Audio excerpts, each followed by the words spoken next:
Ready to go. Don't scratch me. Ready to go. You're so beautiful. All right, we live? Yeah. Let's do it.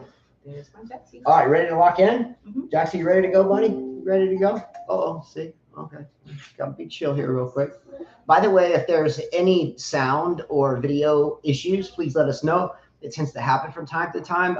We have this one for safekeeping running off of one of our phones, and that tends to be more consistent. All right, ready to go? Yeah, my cat's gonna mess. All right, hello, welcome back to another 5K tennis discussion. Today is Sunday, September the 3rd, 2023. Tomorrow is Labor Day as we celebrate it here in the United States. And we have as a special early guest, Jax, J-A-X, the cat. And Carla, why do we have Jax today sitting in at the beginning? It's your birthday. Happy birthday, Jax. So You look like a little rat. Yeah.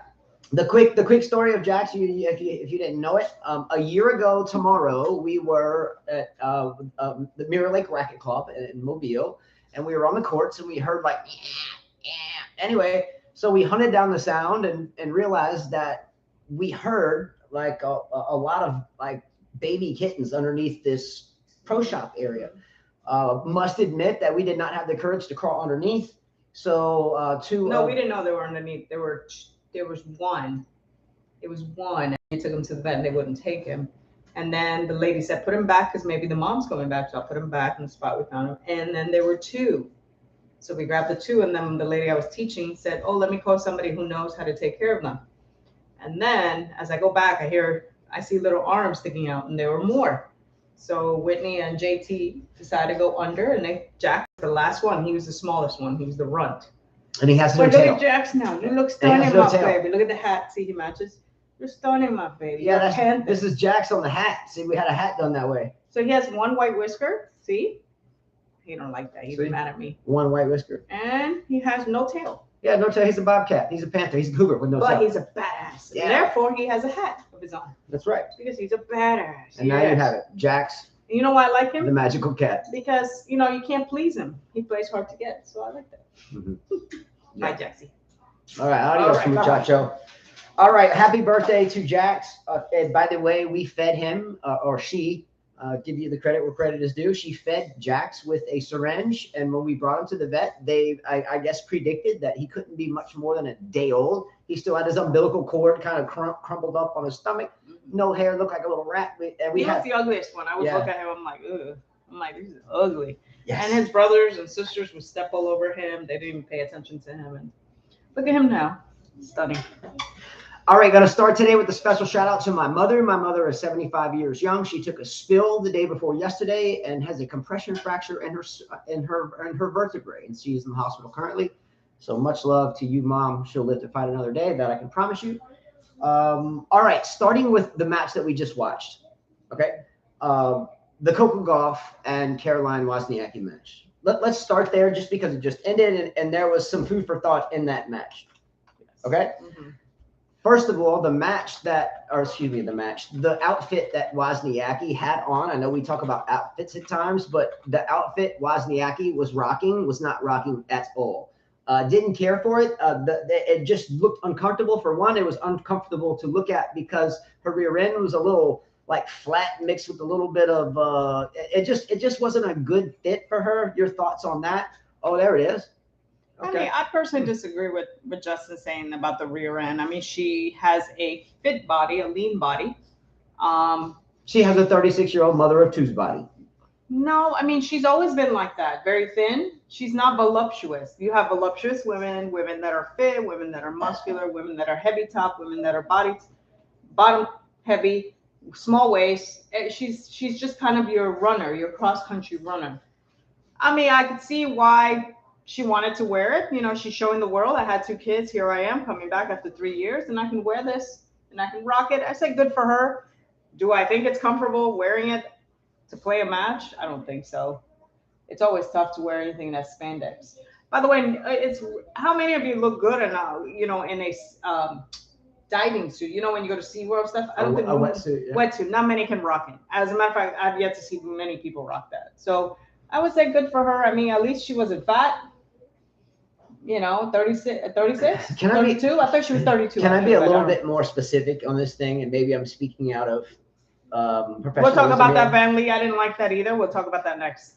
The thing that really threw me on the outfit was one, yeah, the uncomfortability, look, the feeling that it was very wetsuit like, right? Mm-hmm. But the thing is for me, when she would turn around, and not that I was studying the crack, but it seemed like she had an abbreviated crack. It seemed like her ass, it's like this. Here's this ass, and there was like this little tiny smidgen of crack. It was an awkward look. It was an awkward. It looked like a wrestler outfit, and even wrestlers have a hard time pulling out their outfits. It's a tough outfit to wear, but you know, again, I can't criticize her because when you have kids, your body changes.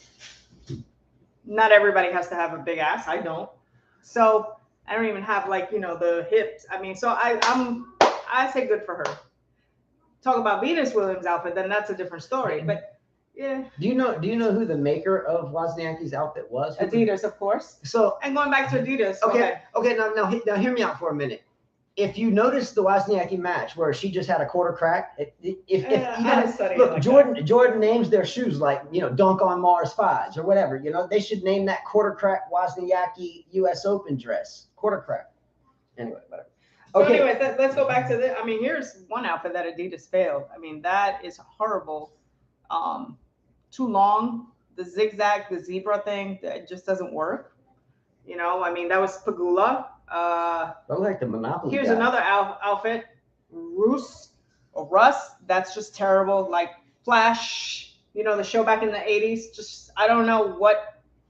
You know, that's not too bad though. Hydrogen. That's just horrible. A guy could wear that, but I don't see how a girl can wear that. That's not too bad. The Jordan Thunder 4s would match that perfectly. Now here's a stupid outfit. This is Venus, which pisses me off at our age. We shouldn't be looking stupid with this hair. The long spandex. I mean, this is just a ridiculous outfit. This outfit to me is like, how the hell are you playing at New York, being so humid, hot? I mean, that just looks uncomfortable. How many games did she win? 2. All right. This one just made no sense to me. Like, here we have a dress and then we have a frilly thing on the side. Like, it just made no sense. Like some of these designers, I'm just like, damn.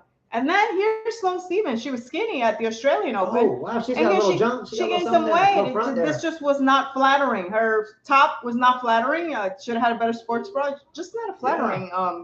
Still a beautiful girl. Not a flattering one. She's got a little. No, here, Madison Keys, Nike did well here. Yeah, that's a pretty outfit. I could buy that. Or Tiafoe had the same. I like that outfit. That's very pretty. Yeah, I think Tiafoe had the same sleeveless type setup, but a man's Tiafoe. Yeah, there you go. Here we go. He rocks it because he's got the arms, right? Let's go. Big bows. And here's you know, Alcaraz. I mean, he rocks it too because he's got the body for it. Fair enough. Yeah. And here's Coco Gauff. You know, here's Michael Walker's favorite girl. She's a bit open there on that forehand. Yeah, she is open. No, flip that back up there. Flip that. It's called that full western. There's that full western. She's really open there. I'm guessing that goes cross court. Mm-hmm. She's very open there for sure. Yeah. And then last outfit. Here's Blake Shelton, right? Shelton rocks it too. Yes. He's got the body for it too. You know, by the way, Shelton plays Tiafoe in the quarterfinals, meaning that there will be one American in the semifinals. The problem is one of those two that makes the semifinal is going to have the unfortunate, I guess, thought of having to meet either who's up there, Alcaraz, Zverev's up there, Rublev. Mm-hmm. So the question is we're going to get into this in a little while. There will be an American man in the semis, but can either Shelton or Tiafoe overcome the likes of Catman Rublev, Sasha, aka wife slapper Zverev, or the young firecracker that cramps sometimes, Alcaraz? I don't know. We'll have to see. You know, for me, if Tiafoe were to say face Alcaraz, pound for pound, Alcaraz is by far the better player. But where I think there could be one tail of the tape, like if you're in a boxing match, you know, reach, height, you know, I think that Tiafoe would have the fitness edge. We know that Alcaraz tends to cramp a lot. He puts so much energy into every point. Like sometimes, you know, he'll be up 40-15 and there's a drop shot and he runs all the way to get it. He sometimes he runs too much and then he cramps as a price to pay because of doing so. But Tiafoe, I think if he can make it physical and make it 5, I think he has a shot better than Shelton if that occurs. Okay. Anyway. All right. So Van Lee said, let's go back here. Coco told Brad to shut up. Didn't like that. Let's talk about that. Who said this? Banley. We have a topic about this, and we're going to start there. During the Coco Gauff match versus Wozniacki, just a little bit ago, we watched this match, the entire match. There was a moment we know that Wozniacki had taken the first set, no, the second set. They split sets. And I knew she would. I told you when Coco won the first one. I said, here's an experienced player, nothing to lose. Coco would look bad if she loses. She's got experience in her hands. She can hit every ball back. I was like, we're definitely going to see this go to 3 sets. Yeah, and that occurred. So we know that coaching on the sidelines is something that has always been done per se, but not legal. And now it's legal, but there has to be certain criteria that are met. In between points, the player has to be on your side, etc. And that was occurring. Coco Gauff ended up, splitting sets with Wozniacki, and then ultimately at like 1-1 in the third, somewhere in there, maybe late in the second, Coco Gauff looked up at her box, and Brad Gilbert, her current coach, was there along with the rest of the crew and the team. She was like, enough, and as subtle as that may be, there's a lot that's going on in this comment, and this is a very poignant comment because it recalls the intensity of when we saw this, and as Van Lee so rightfully picked up. And I rewound it. Well. I rewound it several times, and I looked at the mom, tapped at the coach, and she said, "No more coaching." Yeah. My reaction was like, "Wow, that's pretty messed up." Yeah. I said, "Why is mama behind the coach? Do you pay the coach?" Yeah. If I was the coach, I would have said, "Do you pay me?" Like, she's 19. You don't need to tell me anything. Yeah, she's not 6. 2, I have to agree with the coaching thing is just too much. Too much. They have to figure it out on their own. I don't like that coaching rule. But you could see that Brad, when she won the match, was not happy at all. The other guy was talking to him. He looked disparaged. And I told Justin, I said, he doesn't need this shit. Yeah. I mean, he doesn't need to take this shit from this little bratty girl. I mean, like, he doesn't need her money. He's a commentator. He can just chill out and not have to deal with the drama. First of all, I'm not even going to say it because I'm going to be the bad person, so I'm going to scratch whatever I was going to say. Well, you can be objective, and I feel like we're going to share the same thought process. I'm not going to say it because people are going to think it's, no, I'm not going to say it. But it's just the flavor of the times given, especially when he's white, she's black. I just did not like that at all. Here's black mamas, the way they are. They're very, I didn't like that at all. I didn't like it. If I was that coach, I would say, you know what? I'm done. I don't need this shit. Go figure it out. I mean, you haven't won anything anyways. Good luck. Okay, so this is a really I don't like this is a really interesting thought process. So in other words, here Coco Gauff is. She gets in a little trouble. She looks up at the box. She does this. Hey, I don't want to speak to my coach anymore. Mom is whispering in the coach's ear enough. This type of thing, and it's on global television. So there's egos involved from the coach and then his associate or his assistant was there. So there obviously was some. From being in their mindset was some very hurtful feelings that were going on. She could have just walked up like they've been talking in the box, like, let me figure this out or something, or like, right now I need to just concentrate or something. Yeah. But then the mom tapping him, it's like, who needs that? It just reminds me of sometimes when you teach kids. Yeah, I get the black mama angle, Carla. Okay. I'm just sorry. I deal with a lot of students, and I see it a lot in football, and I see it a lot in baseball. And I see it, it's different. You got to be very careful. Like, Brad's got to be careful what he says. Because in the world we live today, unfortunately, if you say anything stupid, you're bad. So, or anything that might be, people might take out of line. Okay, it's just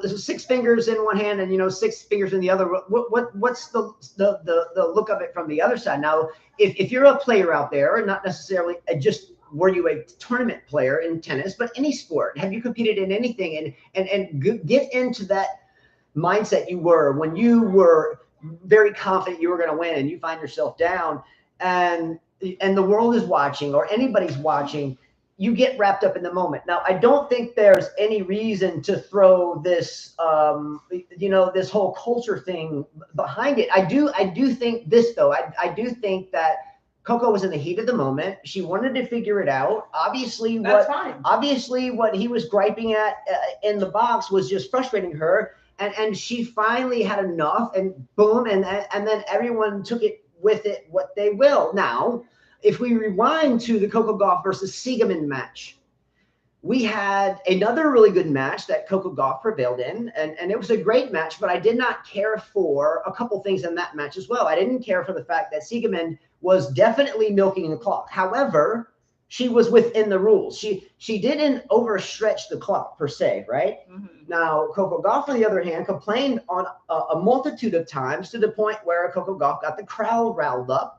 And then there was a point where it was a really important aspect. Correct me if I'm wrong, Van Lee, whoever. But I want to say that Siegemund was serving and she missed the first serve. And then she took a little bit of time and the crowd was booing. And all of a sudden the umpire was like, you took time, overdone. And it cost her the game. I think I have that right. So what I'm getting at is Coco Gauff has figured out that she is very good at working the intensity of the New York crowd. Yeah. And she's American, so they're gonna root understandably. For her. Yeah. With that said, I think that she should handle it a little bit more ladylike, if that makes any sense. Like I don't. In other words, I don't see Nadal or Djokovic or someone egging on the crowd against somebody, and then after the match concluded, the reporter, whoever it was like, "Hey, what did you think about Siegemund's match?" And she looked up. She was like, "Slow," quote unquote.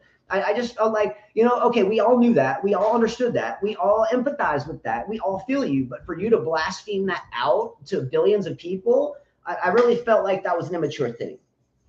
I didn't care for the conduct in that sense. However, back to the match today, she was wrapped up in the moment, said to cut it out, and then she ended up winning. Now, no, I mean, I don't even have a problem with so much her going like that, but the fact that the mom had to tap him.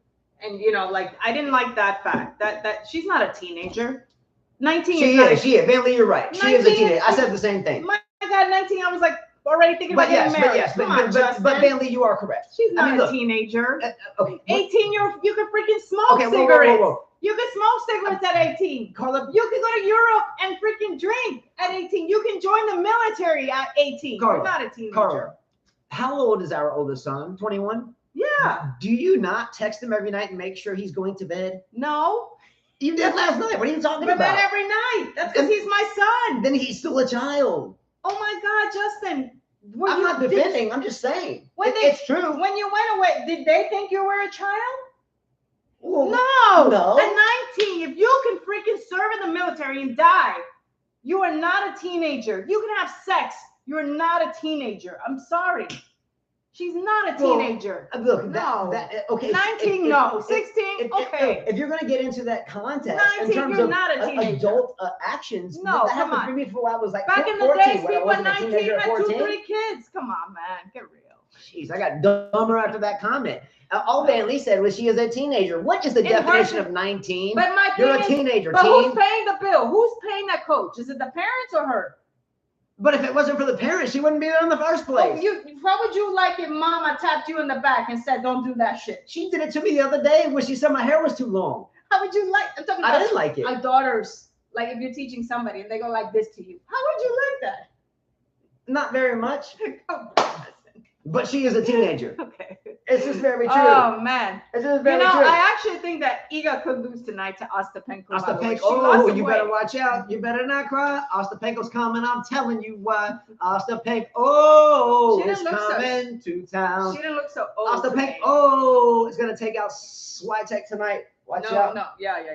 Yeah, she's going to take her out. Anyways. Watch out. Ho. And I heard she lost weight, though. She looked like she Let's go. I looked at her. She looked like all right, next comment. Alrighty then. She should buy her parents a nice house. I mean, okay, but now can we please rewind? Why is the dad on the box? She said that he gets too nervous. Which means my dad freaks out. Right. I don't want to deal with this. Yeah, so this works in our house too. So our daughter Liliana, who by the way is really starting to come around. She doesn't like when you watch. She told me. Yeah, she makes her nervous. She doesn't like it when I watch it all. Period. I'm not sure we should actually have a whole show based upon her actual feelings and let her to please communicate that loudly. The only thing when Liliana's playing, she still doesn't understand how good that she is and won't relax into the fact that she's that strong on the court. But I have a couple signals. I have, come on, let's go. Don't give up. You keep fighting. You keep fighting your damn ass off. I don't like my dad. I don't like my dad watching. I don't like my dad watching. Okay. So just saying. Another signal I have is, I have no signals. Not one. See, my problem is I should just do this, but I'm like, I get this whole Freddy Krueger shit wrapped up in there. It throws them all off. Okay, and then, so here I have another one.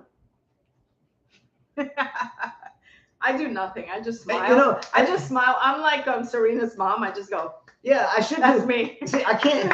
And why is that me? Because I've been in those shoes where my dad's like, yeah. So I'm just like ready to chill down. And see, here's my problem. My problem is I see when I'm doing this, I'm saying hit the drop shot, and then it comes out like and then they get all upset and start crying. But I should just say. It's okay. You know, inside I'm like, what a stupid shot. But I'm like, yeah. Okay. And here, I'm just like, yay. Yeah. But inside I'm like, what the fuck are you doing? Yeah. I'm sorry. And so my last thing is this. Okay. So it gets incredibly hot here at times. And sometimes even our youngest ones, look like they're going to just, die out there because it's so hot.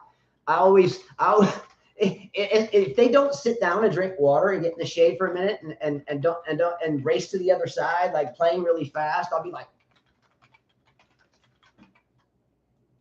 like this, and then they freak out, right? I should just say, right? I think that messes them up. Anyway, I'm still learning that after kids forever.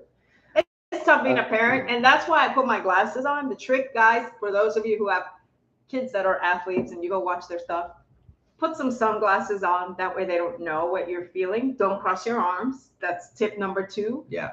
Just be very supportive and just go.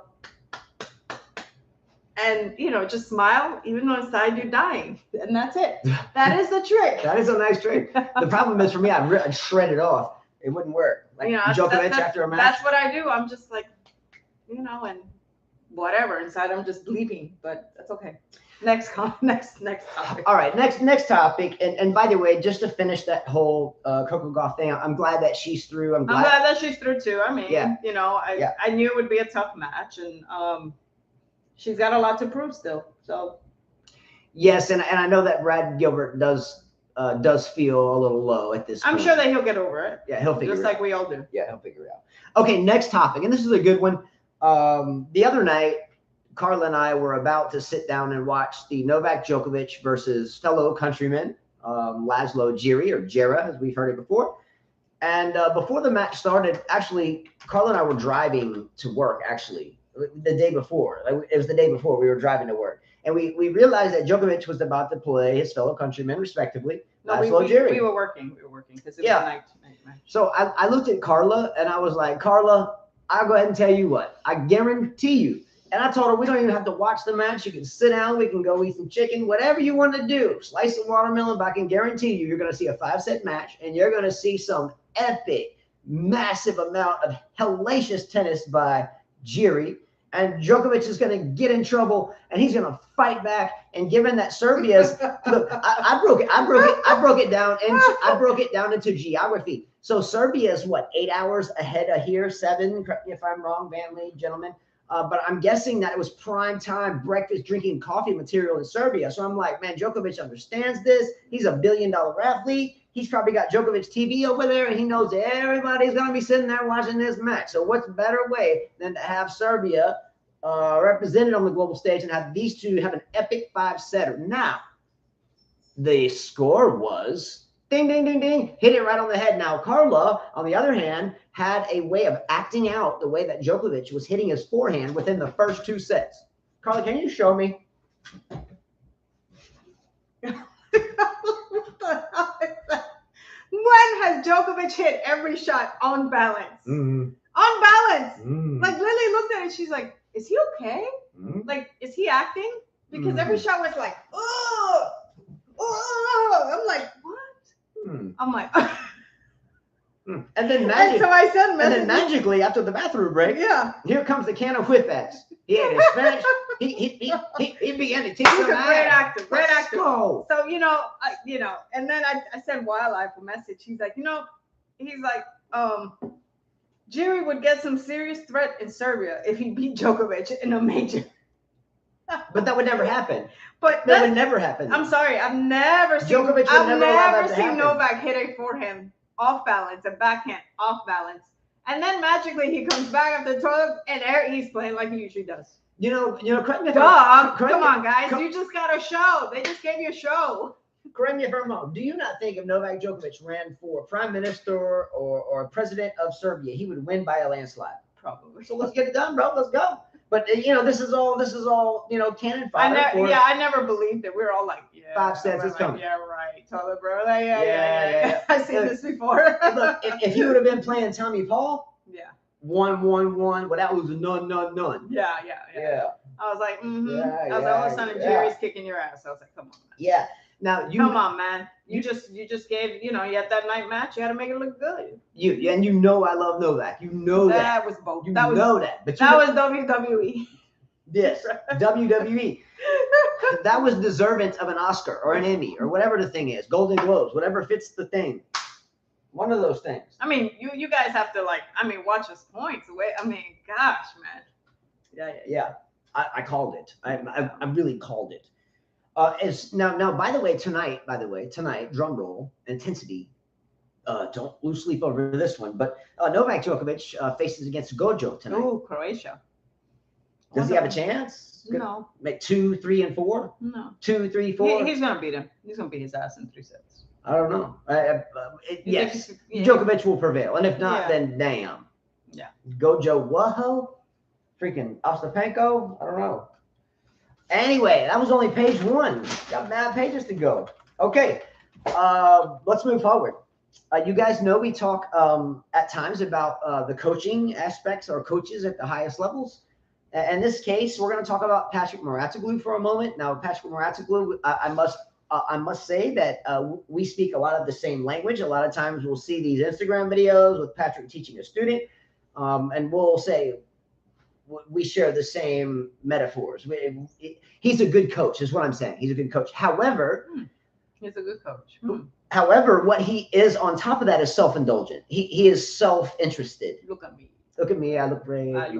Okay. So in the coaching world, especially at the highest levels, when you're, televised and, there's billions of people watching, people do judge you. And I do have a lizard tale to read later about judging a book by its cover. But the global stage, you don't want to look like you're self-interested. You want to look like you, and you should be, not just look that way. You should be that way. You should be the one that wants to share your passion for this game of future generations, because when you're dead and gone, your legacy lives on. And that's why I do respect a lot of these long time generations that where leaders look at their legacy and not just the right here and now. Anyway. But he was released. Patrick Mouratoglou was released from being the head coach of Holger Rune. I must reiterate, number one, Patrick Mouratoglou is a great coach. I must do say that Kano, as he is self-interested, he comes across that he cares about more himself than he does anyone else. That's how he comes across. Not saying that's true. But you do have to put the student first. As coaches, Carla, and you can testify for this, as coaches, you're not rich. You don't get much sleep. You get cooked in the sun. You are more prone to injury than anybody else. And if you get injured, you don't survive. Okay. Now, with that said, you still must put the student first, because you wouldn't coach if that wasn't the reason why. You see a coach and his kids don't play or they suck, you have to ask yourself, wait a minute. He's just playing the game to take your money. You look at the broke coach that's got kids. And anyway, Patrick Mouratoglou, I don't think is the issue here. I think that the issue was Holger Rune, as when Holger Rune stepped out of juniors. Carla said it herself. He's got a bad attitude. And I really think that Holger, if he doesn't correct his attitude, will end up, being the best, hopefully future prospect, and then be nothing. Be like Shako. And here we go. And you said this a year ago? Yeah. It's the same thing I said about Brooksby. Same thing. Yeah, I think a lot of you guys predicted that he would lose in the first round too. Yep. Bye. Yeah. Next. The thing that's so tough about the game is you don't remember second place, much less 96th place. No one cares. Okay, now the second ATP pro, or player rather, that dismissed their coach was Stefano Tsitsipas dismissed Mark Philippoussis from his box. Okay, so what? Oh, he'll be like Sissipas. Bruno will be like. Yeah, Sissipas. is Tsitsipas more? Should Tsitsipas more blame Badosa and his love for Instagram No, and it's self indulgence No, once again? he sucked before that. So So is someone okay? So Tsitsipas has been through Patrick Mouratoglou. He's been through his dad, and now he's going to I think Mark Philippoussis. was on his side for a little bit too. That's what I'm saying. Yeah. Okay, you know there has to be some stability at some point in time. Now let me ask everyone a question and answer this honestly. Does Stefano Tsitsipas's one-handed backhand cost him? Is that the reason why he's never turned a corner because of his one-handed backhand? Think about that. I think honestly. if Wawrinka can win slams with his one-handed backhand. What happened to Wawrinka today? Yeah, but he is older. But what? Did he win or lose? He lost the center. He should. I know. I knew He's the answer to that. 36, but I'm saying he won. I don't think it has anything to do with that. He won his slams with a one-handed backhand. The reason that Tsitsipas hasn't won is because he hasn't changed anything.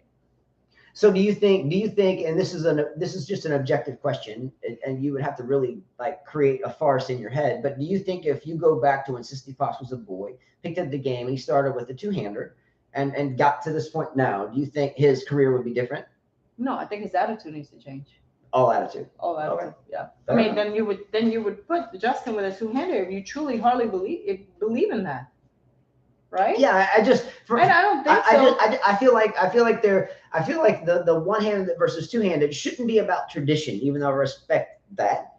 I feel like it should be for whichever one it feels more natural with. What I'm saying to you is, if you truly believe that it's a dying league, you wouldn't teach it to little guy. What I'm saying to you, I think it's his attitude. I think that he can change a lot of things. I mean, it's possible that you could win a slam with a one-handed backhand. Just got to change some things. Yeah, for some people, when they hit harder, yes, it's harder. Yeah, one-handed backhand is way harder. Absolutely. Some anatomy, some people's anatomy, it feels robotic if you throw a second hand on the racket. Like if I put a second hand on the racket, it feels natural. Weird. Yeah. But some people, if they put two hands in there, it feels very fluid. Whereas for me, it's with one. So Justin, I have fed thousands of balls to one-handed. It starts to get a lot better, and he really likes to pull the one. It looks a lot better. Whereas Lily, I never thought it looked good, and now her two is quick. So yeah, I mean, different strokes for different folks. Jose P. sincerely believes he should be a multi-time Grand Slam champion. He could have been. Time is passing him too. Before you know it, he'll be like Shapo too. You know, he'll be just one of those guys. All right, shifting gears for a moment. Michael Walker's out there. This will have to do with him because he's in New York City, by the way. What's up, Mike? You know I love you a lot. So I'm gonna point this question at Mike Walker. But overall, as any tennis fan that's been following this U.S. Open, but namely Mike because he's in New York, right there. Was the New York City crowd on Ash Stadium the other night when Coco Gauff played Siegemund? Mike, was the crowd too tough, too mean to Siegemund? I thought they were. Were they too mean? Was Coco a little too immature there, or was everybody justified? I really felt like, I mean, my own two cents is, look, Carla can vouch for me here. I'm the world's biggest. Michael Walker said yes. Yeah, I'm the world's biggest asshole at times. I really can be, and I don't mean to do it. You get up at 4:30 and you get home at midnight and you get back, then 6 days a week, and sometimes you just have a fucking meltdown. Just fucking shit. It's fucking life. It just happens sometimes, and we don't mean for it to happen, and we don't have any hatred towards anyone because you have a fucking meltdown. But the thing is that Coco Gauff, I felt like made a mountain out of a molehill, and then I felt like Siegemund was being ganged up upon. She didn't break the rules, she was stretching. I felt like Siegemund could have won that match, but definitely the New York crowd got into it for sure. Yeah, which why I always say New York's tough to play in, Tough to play in. Yeah, I don't even know where to go with that. I just, when I watched that, I jotted this down. This is my old trusty notebook. I'm a pen and paper type guy, but we were watching this match, and it was a great match. It was a good match. I enjoyed it. I never really. Siegemund is not a dirty player. Yeah, no, I thought she played smart. She played smart. she once again proved why Coco Gauff's forehand failed. She sliced a lot to her. She had a hard time. She gave her some jump. She had a hard time dealing with it. Yeah. And it's tough to beat. It's tough to beat that type and of it just player. showed that Coco Gauff does have some improvements to make. I was showing Justin today. I said, look, she can't slice. She can't drop shot. She has no clue. She's getting better there. She's getting better. She has a good neck game because she plays a lot of doubles. I said, but I'm shocked that she hasn't learned that yet. Anyways, we'll see. Yeah, I felt overall it was a really good match until the crowd and the sportsmanship, and then Gauff approaching the chair. I don't like playing slow people. I mean, I'm with her a lot. I hate playing slow people. You're one of them where it takes super duper long time, and I like playing fast. I like getting on the line and serving, and let's go. Yes, and now I do have to point the finger a little bit to Siegmund. The post-match interview, she really kind of laid into the reporters and she was emotional. She was emotional, but if I'm giving grief to Coco for being emotional on the court, then at the same point in time I need to be give the other girl grief for acting a little too diva at the post. Michael Walker, I don't know if Coco Gauff is ready to win a major. She's had to play 3 sets, I think, every match so far. Nobody's talking about Sabalenka. Notice how Sabalenka's kind of cruising. And Swiatek. I'm actually rooting for Sabalenka to win this. I actually want Russian to win the U.S. Open for many reasons. One, to shut the Ukrainian players. You're shaking hands, that whole shit. Just or snubbing them, just shutting them up. And, two, because, geez, we've given a lot of grief to Russia. And, maybe Medvedev and maybe Sabalenka can pull it off. I don't know. I hear they're winning over there, so I don't know. Either way. But that doesn't, geopolitics should not have a place in the sport. We're not going to beat a dead horse. We've talked about this before. Be kind, because everyone you meet is fighting a tough battle, and there's battles being fought. There always will be, but just, there's no need to mix it in the sport. I agree, Victor. I mean, look at Serena. She used to get treated really badly at the French Open. They used to make her cry when she used to play against Henin. So, I mean, it goes both ways. What's your next topic? I was going to go to the U.S. Open. How it is the biggest money generator. All right, let's out of all the slams, the U.S. Open generated $500 million. This is an article by Joe Pomplain. It says a tennis tournament in Queens generates $5 million in annual revenue. Compared to the other Grand Slams, they come $65 million is their prize money. Wimbledon is 57, French 54, and Australian 53 million. Their sponsorships give them $75 million annually. And their revenue is $472 million, and they make $9 million from one drink they sell. Yeah, that's called Grey Goose. Yeah, you get with 3 little melons. $20. That costs $22, and I took a picture of it. Here, this will cost you $22, and thanks to that, they're making $9 million.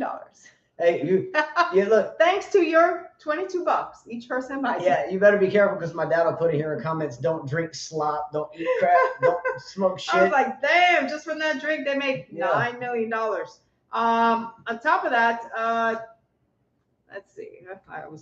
Here it is. Matches last year that generated them a lot of money was Serena against Tomljanovic in the 3rd round, Serena against Kontaveit, Alcaraz against Tiafoe in the semifinals, Serena against Kovinic, Rafael against Nadal. Those were the top money makers. Rafael against Nadal. Rafael against Tiafoe. I'm sorry. Oh, okay. Those were the big money makers for them last year in matches. So it was Nadal, Tiafoe, Alcaraz, and Serena. I think about you when you were looking at those stats. That was very good of you to look that up, by the way. Good work. I think about we have tournaments. We have tournaments at Mirror Lake where we consider our home. We have tournaments often, and we do it on our own. There's no help. There's no sponsors. It's just entry fees, and we hope that we can get entry fees to cover what we put in it. Yeah. But I hear sponsors. How do we go about getting sponsors? I already know, but you got to go beg for the money, and I don't know if that's. I'm not going to beg for money. I just want to just get it done and break even type of thing. They said the drink is fantastic. On top of that, did you know the trophies were made of Tiffany Company? Tiffany, come on! I'm like, damn. So if anyone wants, we have a tournament coming up, September 29th. September 29th through October the 2nd. So at the end of this month, and it's three divisions, mixed doubles of any age, but 6-5 combined, 7-5 combined, and 8-5 combined. We've already gotten the trophies. We've already gotten the adult beverages per se. My dad doesn't like that.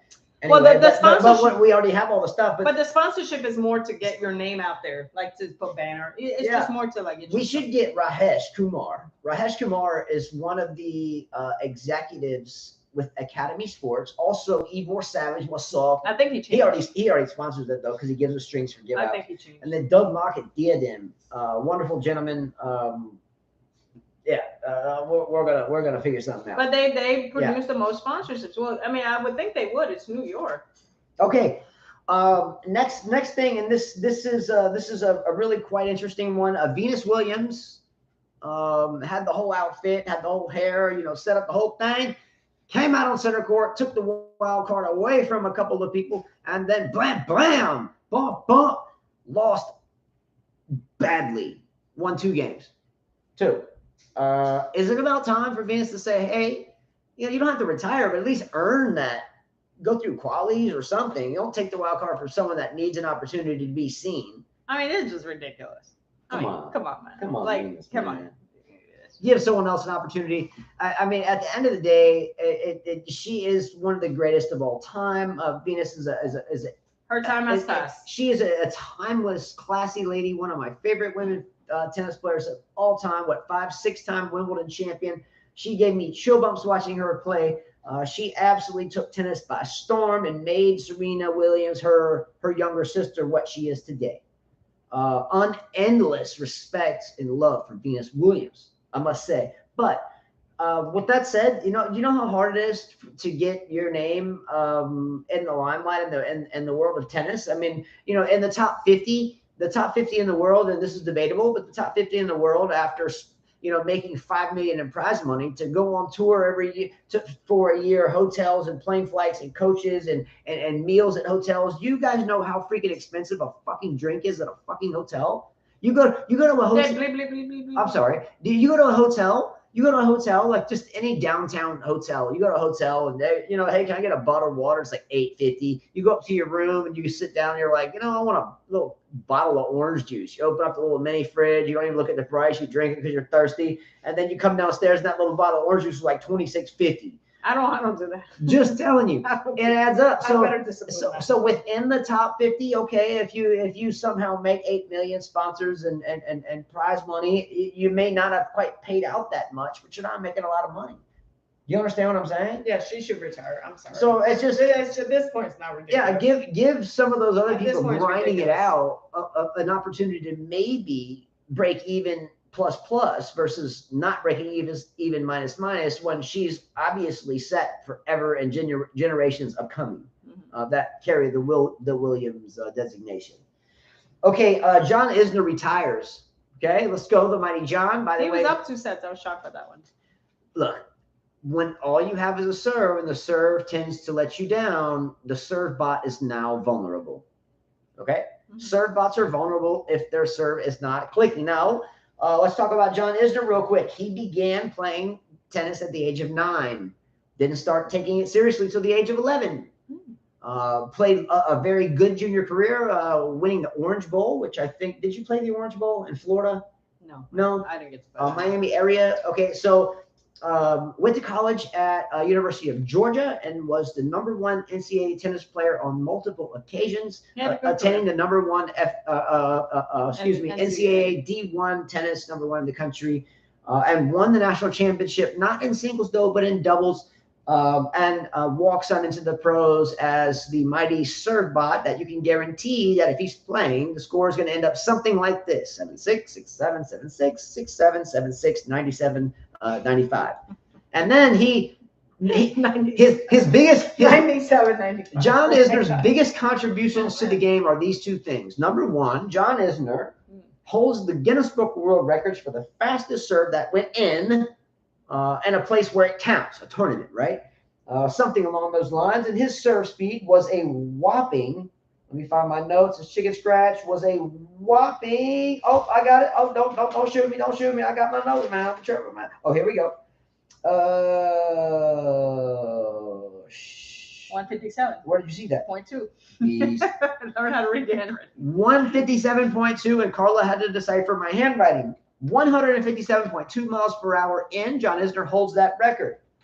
Okay, now, John Isner made the 4th round of the Australian Open twice, 2010 being the first, 2016 being the second. He made the 4th round of Roland Garros 3 times. That's tres. Roland Garros 2014, 2018, or 16, and 2018. He made the semifinals at Wimbledon in 2016. I can't read my writing. In 2018. And correct me if I'm wrong, Carla. Is it not in 2018 where we had to stay up for 3 days, didn't eat, didn't sleep, and then watched him finally beat Mahut, the 398 and the 27,000 set, and we all just wanted to change the game so bad because we were just sleepless and couldn't think, process information correctly. Holy shit. They didn't even try anymore. They just served it. If it went in, you won the point. Like, hey, man, who? Stand right there. I'm going to blast this twice in the court. Don't hit it, though, and then I'll play the same thing with you. Hey, Isner, yeah, you whack the ball twice, and if it goes in, I won't even try for it. We'll set a record. Change the game. And that they did. Now there is a tiebreaker in the 5th set at Wimbledon. Hocus pocus. Damn. Second thing that Isner is going down in the history books for, as you can guarantee, if you're a betting man, you go to Las Vegas, Atlantic City, if he ever comes out of retirement, I don't care where, if you can place a bet on Isner to play a match and one of the set scores being 7-6, I don't give a shit what the odds are, you getting paid. Count your chickens. I wonder if someone could tell me how many matches John Isner has played and how many of those matches he played had a set score, at least one of them at 7-6. I'm assuring you it's like 98.9976 repeating percent of the time. Damn. Good luck in retirement. Just don't teach my serve bot kids. Gotta have a righty, bro. Okay, what are you missing? Not really, but I mean, it was great. He was a good guy. Good guy. No. No complaints. No. It's no more 6'7", 7'6", 7'6", 97, 95. Damn. You just wanted to fast forward Look, to the last set. Yeah. Watch the last point. Yeah, just tell me who won. Pretty much. If he would have kept playing. And he's the kind of to me he's like Murray. Murray was the same way before he came back. Murray was the same thing. I'm like, oh my God. I was like, I don't want to watch this. I just watched the last few points. But now, he makes tennis exciting. Yeah. Now you want to watch it. Now you're like, all right. Yeah. But he's like those type of guys where I was like, dang, I really don't want to watch this.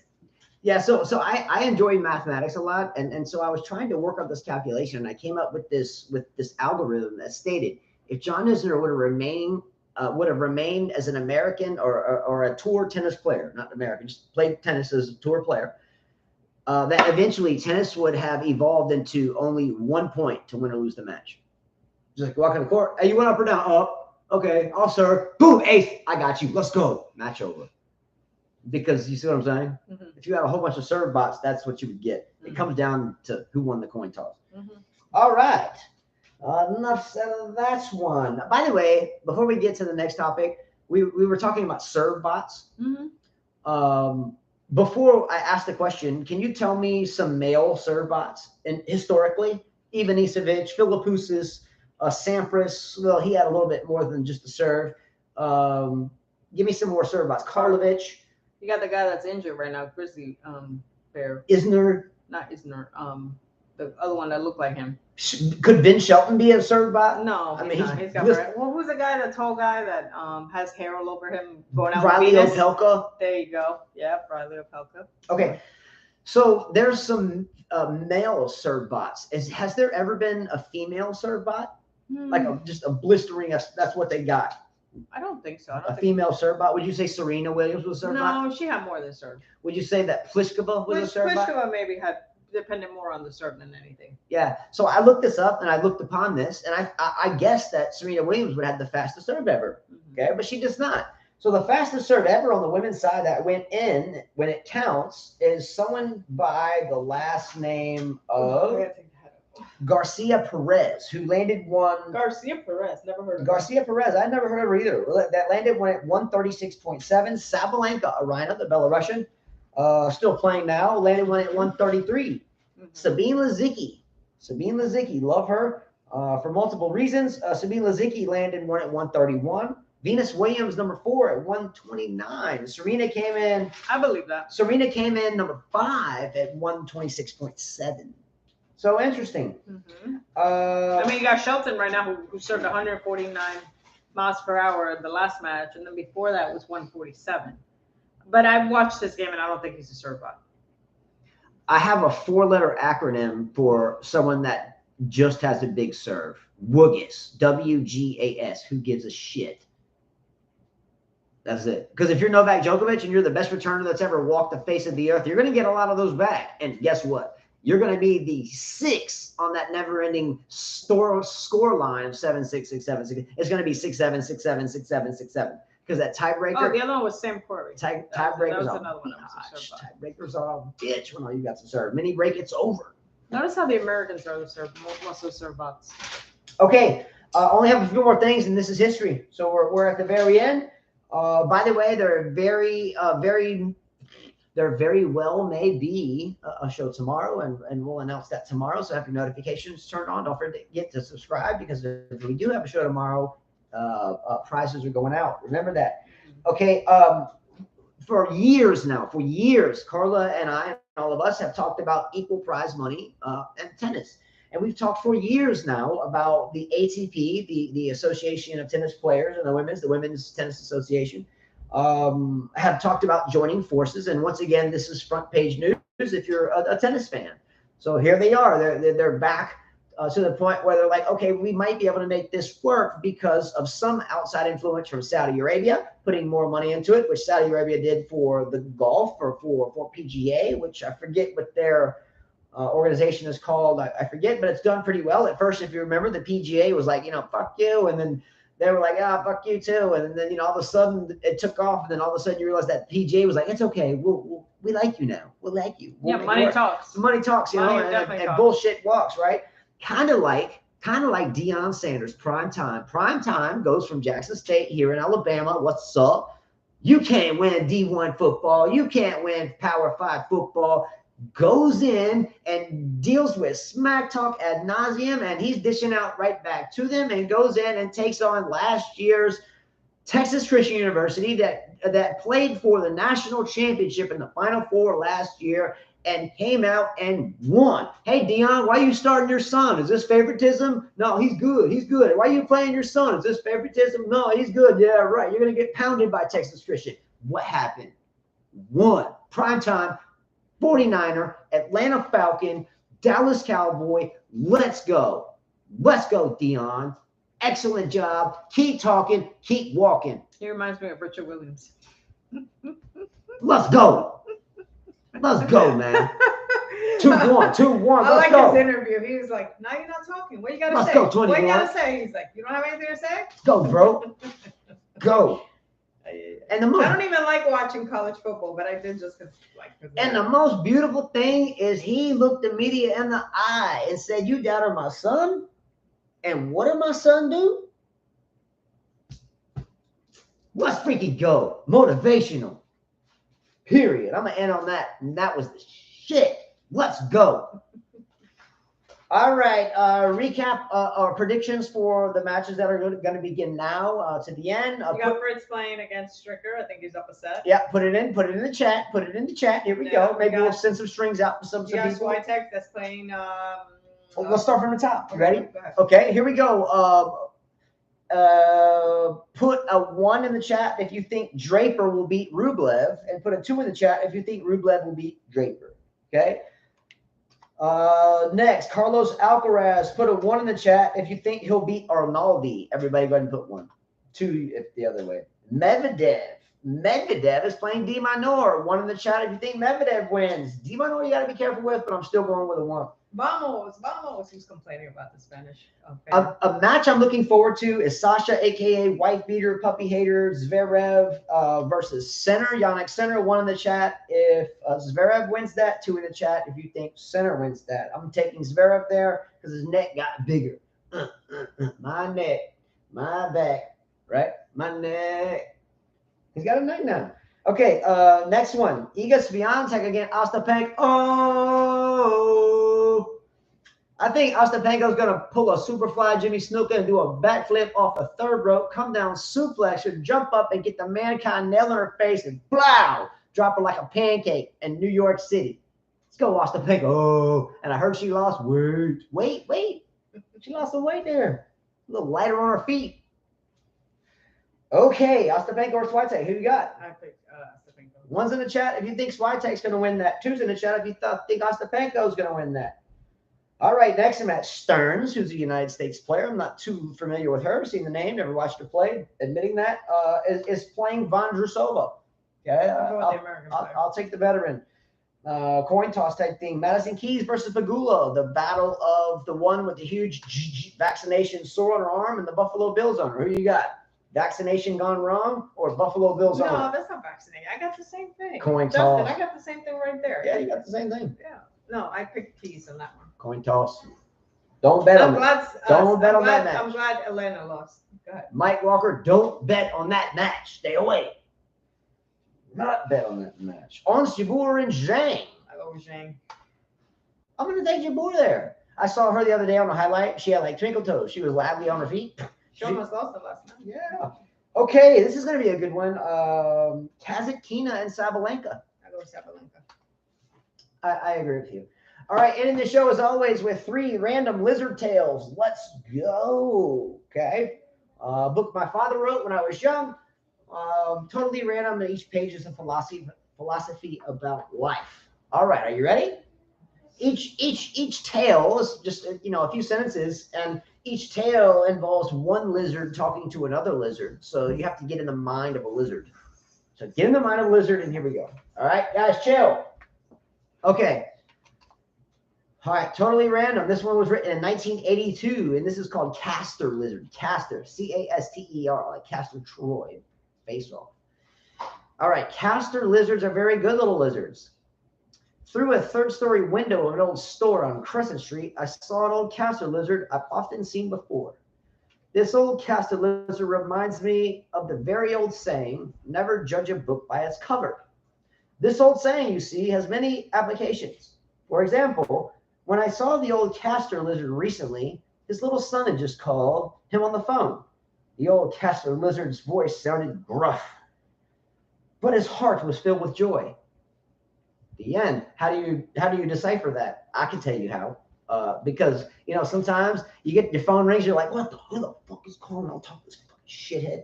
And then you answer it, and you're like, who's calling me and why?